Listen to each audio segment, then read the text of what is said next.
Viewing guest. That's what the wristband said in bold pink letters, disbelieving. My mother leaned in with a smirk and whispered, "That means no food, sweetheart." A tremor of pain. I glanced around at the laughter, the catered tables, the dessert tower, and the way no one looked surprised. I had been marked different, quiet fury, so I walked to the gift table, picked up the envelope I brought. Inside was a $6,200 savings bond meant for my niece's future. Voice hardening, I slipped it out, left the empty envelope on the table, and walked straight out the door. Sister's voice in background. Why I to please? Don't go. With a hint of steel, I didn't turn back. Not this time. Selena had always been the quiet one, the dependable one. The one who made things happen in the background while others took the credit. As the eldest of three sisters, she naturally slipped into the role of the protector, the helper, the fixer. She designed the invitations for family events, edited resumes, paid for emergencies without being asked, and even babysat during her busiest design seasons. But none of that seemed to count. Not when it came to belonging the baby shower for. Her youngest sister, April, was supposed to be a moment of celebration. April, barely 26 and the golden child of the family, was having her first baby, and the event had been hyped for weeks. The entire family had been buzzing about it in the group chats Selena was often left out of until she was finally sent an invite a mere 4 days before the event. A generic digital flyer with cursive pink lettering and butterflies fluttering. Around a sonogram photo, she had paused when she saw the invite. It was cold. No personal note. No warmth. Just the logistics, date, time, venue. As if she were one of the distant cousins they only spoke to on holidays. She should have known then. But she told herself not to take it personally. Maybe they were just busy. Maybe April was overwhelmed. On the day of the baby shower, Selena arrived in a soft lavender blouse and clean black slacks. She had taken the time to design a custom illustrated baby book for April's unborn daughter, a labor of love that took her nights of work. She carried it gently in a matching lavender gift bag, her heart a mixture of hope and hesitation. The venue was a fancy event hall with balloons arching over the entrance and a floral sign that read, "Welcome baby Rosalie."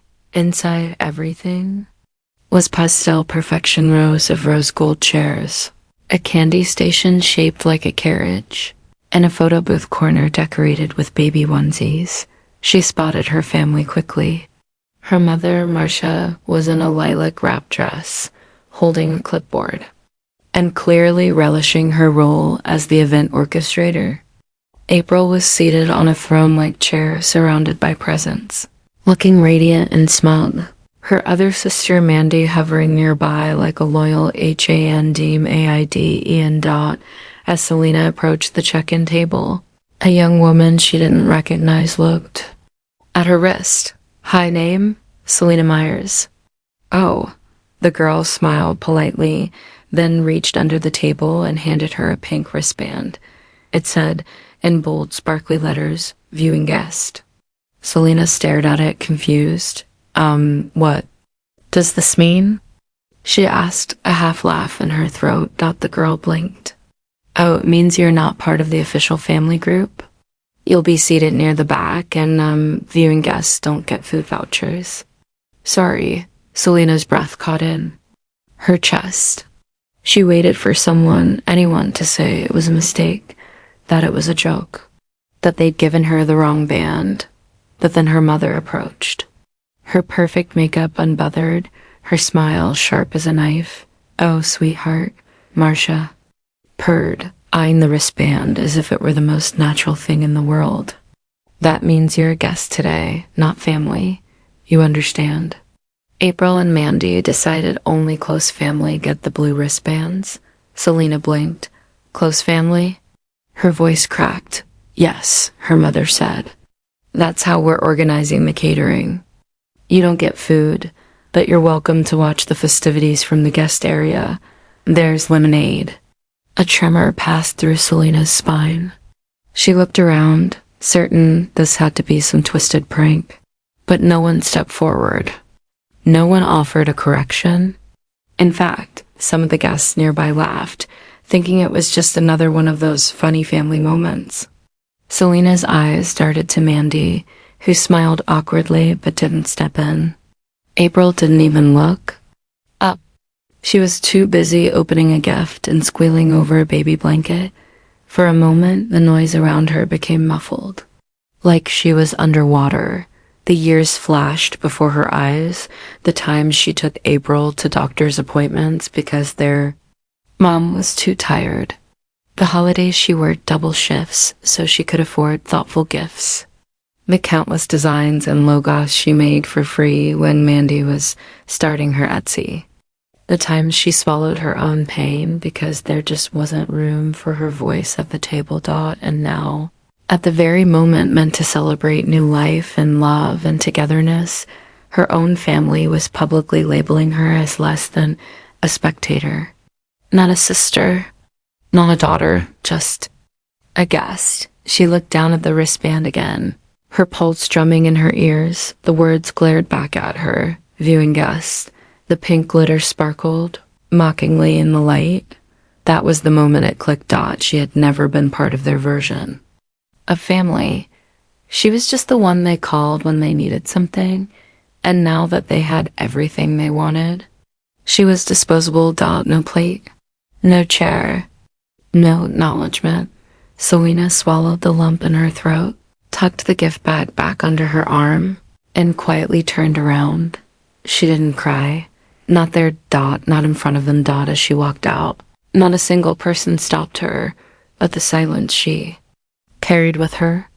It was loud enough to echo for years. The drive home was a blur. Selena didn't remember much of the roads or the turns, only the stillness that stretched inside the car like a fog. No music, no tears, just silence. A deep, consuming silence that wrapped itself around her like a heavy coat. She gripped the steering wheel a little tighter than necessary, her knuckles pale against the leather. Her wrist, still marked faintly by the indentation of the pink viewing guest band, throbbed like a quiet bruise. She had removed it immediately after leaving the venue, tossing it into a trash bin outside a gas station like it was poison. But the sting lingered. As she pulled into her apartment complex and killed the engine. The weight of the day finally began to settle. Selena sat in the car, staring ahead blankly, her breath shallow. She wasn't crying. That would have been easier. No, what she felt wasn't sadness. It was something colder, older, something that had been growing for years in the shadows of her family's favoritism. She walked into her apartment without turning on the lights, letting the natural dusk soak the room in a blue-gray gloom. Everything was quiet, clean, still just like her life had always been, organized, controlled, dignified. But inside her chest, something was cracking. She walked straight to her bedroom, opened the bottom drawer of her desk, and carefully pulled out the slim navy blue envelope. Inside was a $6,200 savings bond she had been holding on to for months, something she had planned to gift April and her new baby. A generous, symbolic gesture, a contribution to her niece's future. An act of love. She stared at it now like it was a stranger. That bond had meant something once. It had represented her hope that maybe, just maybe, her family would finally see her.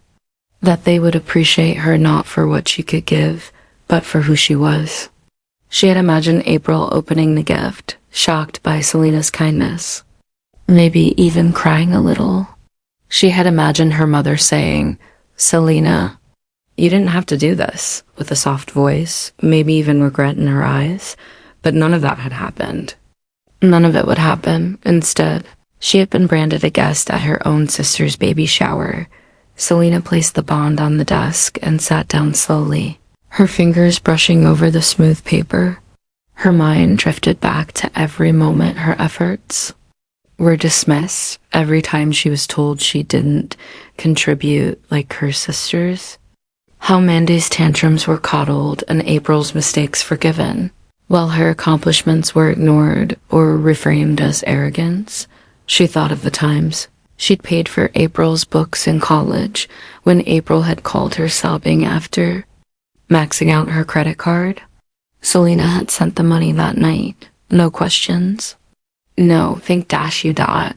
She remembered when their mom had nearly lost the house during the 2008 crisis, and she'd quietly wired over $3,000 without fanfare, pulling from her emergency fund. Months later, her mother told relatives, "Mandy saved us. She helped out with everything." Selena's just not the type to give back. The words still burned, her hand clenched into a fist.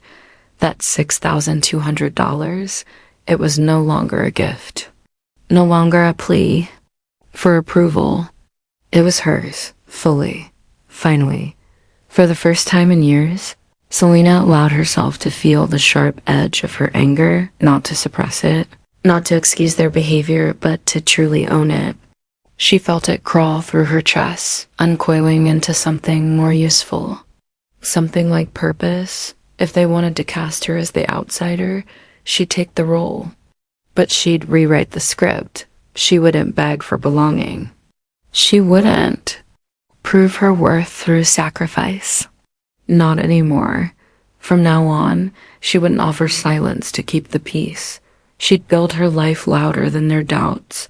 She'd create something so undeniable, they'd have no choice but to watch her shine from the guest section dot, and that would be their punishment. Selena was halfway through a glass of tea when the memory hit her like a slap across the face. It had been 5 years ago. A quiet Sunday brunch at their mother's house. The table was cluttered with syrup-sticky plates and half-drunk mimosas. Selena, ever the dreamer, had casually floated an idea. What if I launched a line of eco-friendly baby products? Like wipes, carriers, nursery prints. Stuff designed with parents and aesthetics in mind. There's a gap in the market.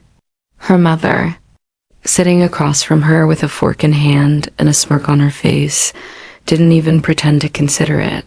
She let out a breathy laugh, then said, You're not the type to build something that lasts, sweetheart. You get bored too quickly. Leave that kind of ambition to your sisters." At the time, Selena had laughed too nervously, like she hadn't just been gut-punched. She had swallowed the rejection like medicine. But now, sitting in her apartment, lit by a single lamp and humming with silence, the words echoed back with new weight. She wasn't the type. Her slow, knowing smile formed before she realized it. The kind of smile that curled up not from happiness, but from realization. Because while her family had spent years dismissing her, she had been building, quietly, consistently. She may not have posted glossy Instagram updates or thrown launch parties, but she had put in the work. The product ideas from that very brunch had stayed with her. They had evolved, refined, matured. And now, she owned 3 registered trademarks under her personal design umbrella. She'd even filed an LLC last year under a discreet but strategic name, Kestrel in June, and just last month, she'd signed on as a silent partner in a baby gear startup that was already turning heads for its sleek, ergonomic diaper bags and BPA-free accessories. She stood and walked over to her bookshelf, pulling out a thin black folder labeled Private Ventures. Inside were documents, ownership stakes, design sketches, market research, even a roadmap for expanding into influencer partnerships once the time was right. Then her phone buzzed with a new Instagram story. She opened it and saw April, beaming into the camera, her belly prominent under a soft pink dress. "Big things coming soon, mommies. I'm starting my own line of baby gear. Gonna launch with merch and expand to carriers, bottles, maybe even a book." Selena's eyes narrowed. Slightly, she clicked through the next few stories. Mandy was tagging business handles, and then came the bombshell. We're pitching next week to this angel fund called Kestrel and June. They love mommy influencers and eco-friendly brands. Wish us luck. Selena nearly dropped her phone from laughing. They didn't know. They had no idea that the LLC they were chasing belonged to the same woman they branded a viewing guest. The woman they told didn't contribute. The sister they believed wasn't capable of building something that lasts. She set the phone down, her laughter fading into a sharp breath. This wasn't revenge. This was alignment they had drawn. The line between family and outsider, and Selena, now comfortably on the outsider side, realized she held keys to more doors than they even knew existed. She could say no to their proposal before they ever knew who said it. She could protect her brand, her investments, and her peace, all while letting them wonder why the opportunity dried up, because walking away wasn't enough anymore. Now it was time to close doors. They didn't know she built silently, deliberately, and permanently. Selena stood in front of her full-length mirror, smoothing the soft folds of her cream blouse. Her lipstick was understated, her curls pinned neatly back, her heels polished. She looked calm, composed, not a wrinkle in sight. But beneath the quiet poise, there was steel. She slid the envelope into her bag, the same one she had prepared months ago, back when she still believed she could earn their love with money. Inside was the $6,200 savings bond, a symbol of what she once thought would prove her worth. But it would serve a different purpose now.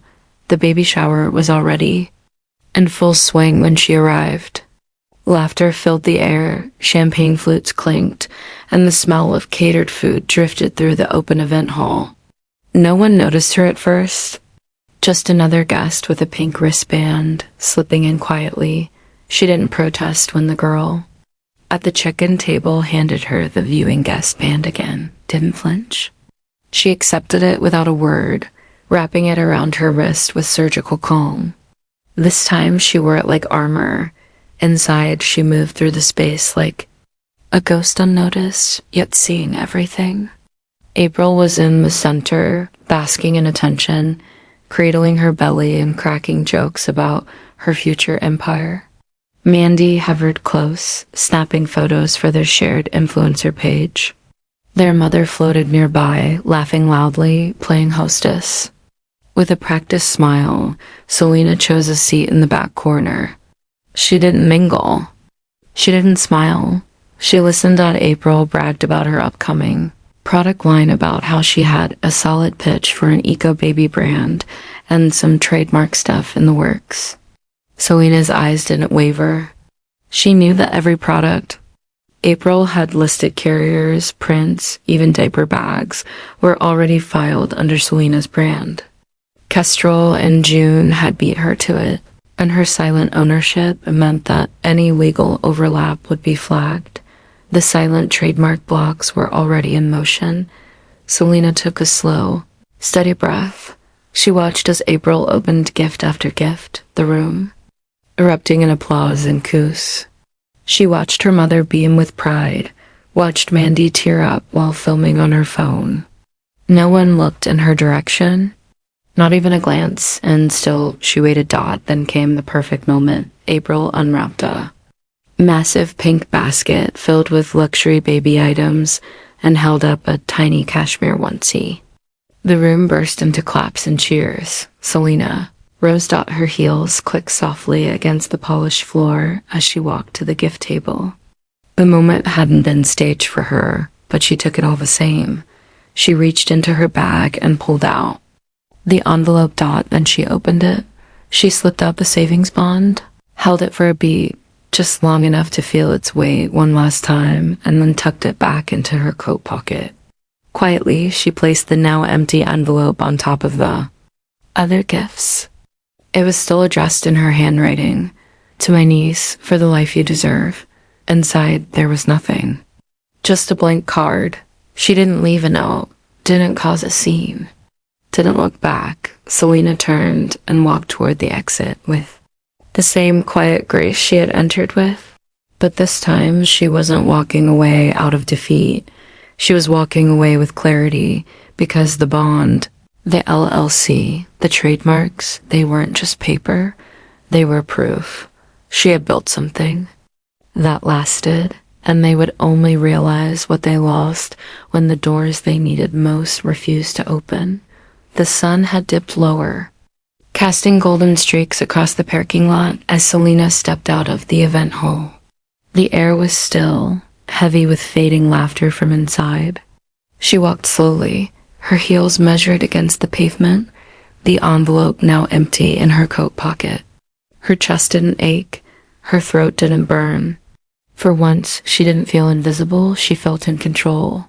Then came the voice. "Selena, wait." It was April, breathless and irritated, her designer heels clicking wildly as she hurried across the lot. The ruffles of her baby shower dress fluttered around her legs as she caught up, a sheen of confusion and indignation on her face. Selena turned slowly, eyebrows raised, gaze unreadable. April stepped a few feet away, her expression caught between concern and condescension. "What are you doing? Why would you leave like that? Did we say something wrong?" Her voice was syrupy, but there was a crack in it, a hesitation. She was realizing something had shifted. Selena tilted her head, her smile cool and sharp. "Oh, don't worry," she said, her voice dripping with irony. "You won't need what I brought. You'll see soon enough." April blinked, thrown off by the calmness. "Selena, come on. Why are you acting like this? It was just a wristband, okay? It was for seating. We didn't mean anything by it." "You never do," Selena said, her voice now stripped of warmth. "You never mean anything by the way you dismiss me, or how you act like I'm only useful when you need something." April folded her arms defensively, her belly rising with the gesture. "This is supposed to be a happy day. You're making it weird." Selena gave a slow, deliberate nod. "Exactly. It was supposed to be happy for me too. But you made that impossible." She stepped forward just slightly, her tone firm but eerily calm. "You never saw me as part of this family," she said, "so now I'm acting like I'm not." April's mouth opened, but no words came. There was something in Selena's eyes. She didn't recognize power, maybe, or the absence of fear. Selena leaned in, her voice dropping to a victorious whisper. "You'll remember this moment, I promise." With that, she turned and walked to her car, the sound of her departure as decisive as the final page of a closed book. She didn't slam the door. She didn't glance in the rearview mirror. She didn't need to, because by Monday morning, the first investor April had lined up for her brand reached out politely withdrawing their interest, citing unresolved trademark conflicts. Hours later, another potential backer followed suit, concerned about legal complications with an existing parent company. The group chat that had ignored Selena's messages for years suddenly lit up. Panicked messages, accusations, confusion. Why? Is Kestrel and June rejecting us? Do you know anything about this? Selena didn't respond, but quietly. She checked her inbox and read the update from her attorney, confirming that the trademark disputes had officially halted April's proposed product names. They learned her name that week. In emails. But stronger. And that's why you should never let anyone, not even the people who are supposed to love you most, tell you what you're worth. Their valuation is a reflection of their own limitations, not your potential. Sometimes the most powerful, world-altering move you can make is not to fight, not to argue, but to quietly turn, walk away, and build your own damn kingdom.